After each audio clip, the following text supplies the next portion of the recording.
요즘은 바람도 참 당당하게 피우더라고요. 제 상간녀도 자신감이 매우 넘쳐 있었습니다. 심지어 지인이었거든요. 요즘 세상이 그래요. 남편은 33살이고요. 제가 4살 많습니다. 회사에서 만났고요. 제가 꼬시진 않았습니다. 꼬심을 당했어요. 저는 남편보다 직급이 높았고 같은 부서는 아니었지만 2년 정도 사내에서 데이트를 하다가 결혼을 했습니다. 사내 연애에 대해서 좋은 시선이 아닌 회사라 매우 조심하며 만났습니다. 주변 사람들은 전혀 몰랐거든요. 게다가 저희 회사 주 고객층이 여성 비율이 높아서 여자 직원 비율도 높습니다. 비율이라고 하기도 그런데 한 층에 남자가 5명이 안 됩니다. 그래서 제가 지금 이렇게 된 것 같아요. 비교 대상이 너무 적었거든요. 회사 안에서는 봐줄만 했어요. 키도 큰 편이고 피부도 참 좋고 그랬네요. 제가 전 남편 칭찬을 하려고 글을 쓰는 게 아니고요. 그 당시엔 그랬습니다. 그래서 연애를 했고 결혼도 그리고 아이도 갖게 되었으니까요.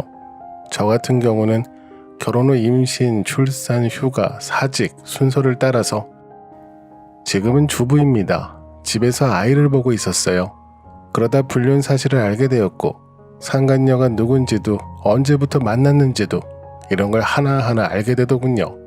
근데 알게 된 계기는 좀 남다르긴 했습니다.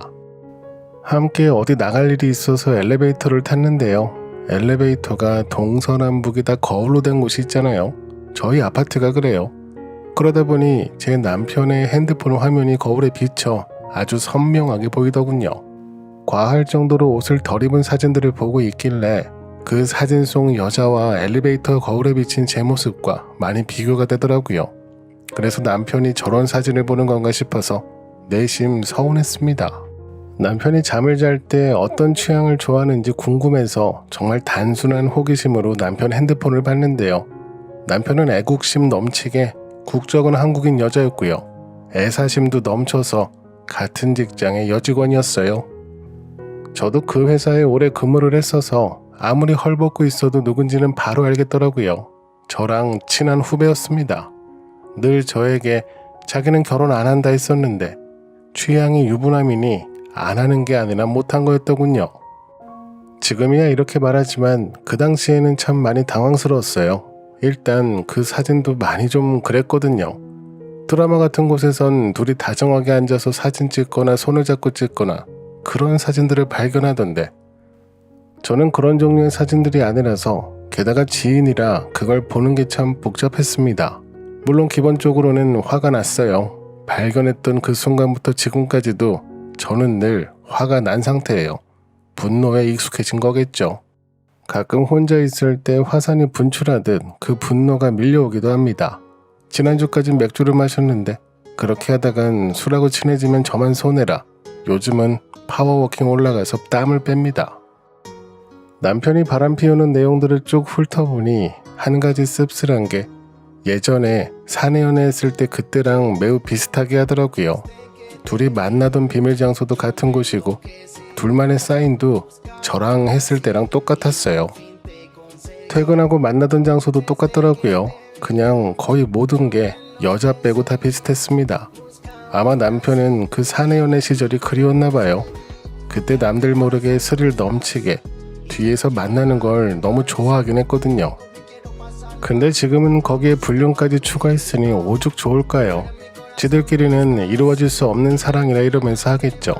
어쨌든 어느 정도 상황이 다 파악되어서 남편에게도 이야기를 해야 했어요. 그래야 그 다음 단계로 가니까요. 그때는 말을 어떻게 해야 하나 고민스러웠고 남편 붙잡고 울면서 이야기하긴 정말 싫었습니다. 그래서 미리 울었습니다. 아이가 울면 저도 울었고요. 아이가 크게 울면 저도 목 놓아 울었어요. 근데 신기한 건 제가 따라 울면 아기가 그치더라고요. 그리고는 한참을 절 빤히 쳐다봅니다. 마치 절 보며 이제 그만 울고 엄마답게 우는 나를 달래줘라 하는 것 같았네요. 그래서 엄마다워지려고 했습니다.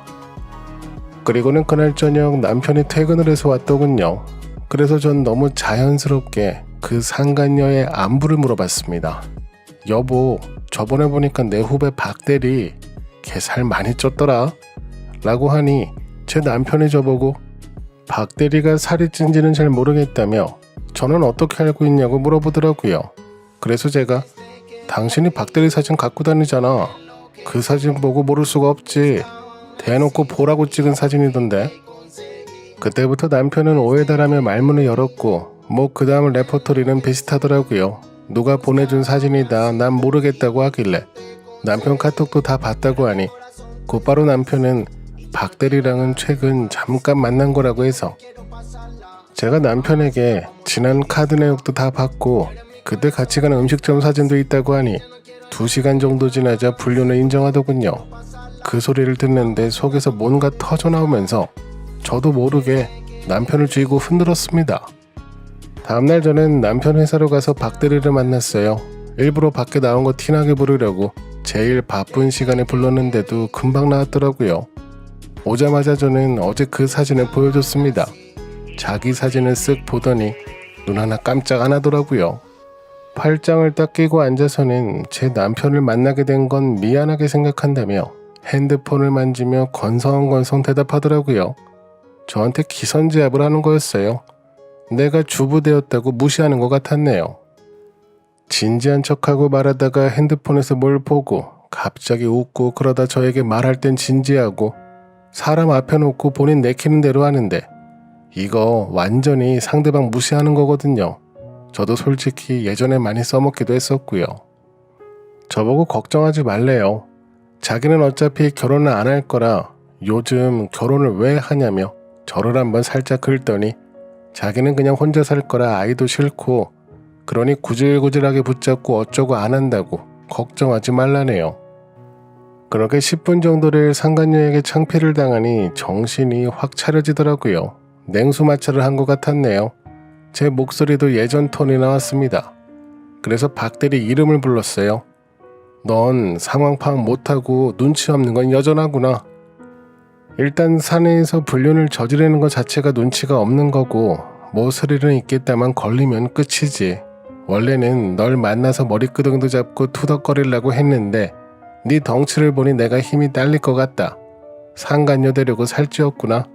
난 법대로 할게. 그렇게 말하고는 커피숍 밖으로 나왔습니다. 곧바로 변호사를 찾아갔고요. 상간녀부터 민사로 걸고 싶다고 하니깐 요즘 그렇게들 많이 한다네요. 예전엔 이혼 소송하고 상간녀 소송하고 동시에 진행을 많이 했었는데 지금은 이혼은 나중에 하고 상간녀부터 한다고 하네요. 저도 그게 맞는 것 같아요. 그리고 나서 상간녀가 다니는 회사 인사과로 서류를 보냈어요. 불륜으로 인한 손해배상 청구 중이니 상간녀의 임금을 가압류한다고 내용 증명까지 해서 깔끔하게 보냈습니다. 그러면 인사과에서 호출이 오거든요. 빠르면 일주일 안에 회사 전체에 소문이 쫙 퍼집니다. 상간녀라고 낙인이 찍히면 회사 생활 절대 못합니다. 직원들에게 사람 취급을 못 받아요. 뒤에서 수군거리는 게 아니라 대놓고 합니다. 저도 예전에 직장에서 몇 번 봤었고요. 저한테도 회사 후배에게 연락이 왔더라고요. 간통료로 찍혀서 난리도 아니라고 결혼 안 한다고 그렇게 당당하게 말하고 다니더니 이젠 하고 싶어도 못한다고 그러더군요. 그리고 얼마 지나지 않아서 박 대리 그 상간녀는 회사에서 잘렸습니다. 그리고 다른 회사로 갔다가 거기서도 잘렸고요. 지인 찾아서 회사를 가봐야 거기도 이미 소문이 다 퍼져서 절대 이 바닥에서 직장 못 잡습니다. 제가 상간녀를 최선을 다해 조질 동안 제 남편은 집에서 육아에 전념하더라고요. 제 눈치를 보며 밥이며 빨래며 집안일도 혼자서 다 하고 노력이 가상하더군요. 너무 편하긴 해서 순간 망설였습니다. 하지만 어떻게 같이 사나요? 저렇게 스릴을 좋아하는데 나중에라도 분명 바람을 피우겠죠. 이번에 확실하게 느낀 건데 남편 성격 자체가 바람 피우는 거에 최적화예요. 지금 넘어가면 앞으로는 더 열심히 숨기겠죠. 그래서 이혼했습니다. 남편은 한 번만 봐달라고 잘못했다고 하고 심지어 저희 시부모님도 저에게 오셔서는 아들 한 번만 봐달라고 각서를 쓰겠다고 하시며 사정을 하셨지만 그것도 그리 좋게 보이지는 않았네요. 결국 제 남편도 회사에서 소문나고 직원들에게 왕따처럼 당해서 결국 자기 말로 나왔어요. 저희가 여자 직원이 많아서요. 불륜남이 있으면 상간녀보다 더 치를 떨어요. 벌레보다 더 피합니다. 오피스 와이프 어쩌고 이야기를 하는데 뒷감당 정말 각오해야 합니다. 걸리면 직장 잃어요. 정말 재밌는 건 그 상간녀가 직장 다 잘리고 지금 백수라서 마지막 발악으로 직장을 상대로 해고 무효 소송을 걸었거든요. 자기가 해고당한 게 사생활 문제라 회사가 간섭할 게 아니라고 했대요. 그게 최근 판결이 났는데 회사가 이겼답니다.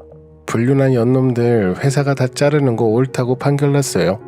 남은 돈까지 다 끌어모아서 변호사 끼고 최후의 발악을 한 것 같은데 머리 나쁜 건 여전하더군요. 이제 진짜로 거지가 되었다네요. 회사 후배를 통해서 그 상간녀의 근황을 종종 듣게 됩니다. 요즘 워낙에 거지처럼 살고 있어서 제 지친 삶의 활력소가 되고 있어요. 전 남편도 새로운 일 찾고 있다고 들었고요. 평소에 그렇게나 스릴 좋아하더니 이젠 통장 잔고 보며 스릴 느끼겠네요.